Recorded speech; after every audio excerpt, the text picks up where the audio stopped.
ট্যাঙ্কিয়া আমার সেদা হইয়া গেছে পানি থাকে না।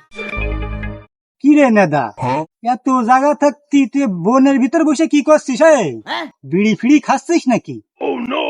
না চাচা, বিড়ি মিড়ি আমি খাই নাই, একটা কারণে আমি বসে রয়েছি। এই তুই সবদুলের ছেলে আনারুল না? তুই তো ভদ্র ছেলে, আগান বাগানে বসে কি করছিস? তোর বাপের সাথে যে আমি এখন যে কবো, দাঁড়া, বাগানে বসে রয়েছিস তুই? চাচা এবার মতো মাফ করে দাও চাচা, আমার বাপের সাথে কই না চাচা, আপনার আমি পাই দুখন ধরছি চাচা, দেখো চাচা। তোর তো দেখে মনে হচ্ছে দুধি শিশু, তোর বাপ তোর মারবে কেন? বলছি আমার সাথে খুলে বল, আমি সব সমাধান করে দিবানে। তোর বাপের সাথে আমার ভালো খাতির আছে, বল। চাচা সত্যি কথা বলতে, আমার বাপের পকেটটা আমি বিড়ি চুরি করেছি, তাই আমার বাপ তার আসছে হেসো নিয়ে, তাই আমি যা পলায় রয়েছি। তোর কথা শুনে তোর মাথা বক্তিতে তোর না খাবে তোর দম নেই। প্লিজ আমাকে ক্ষমা করে দাও। ये भगवान क्या जुल्म है।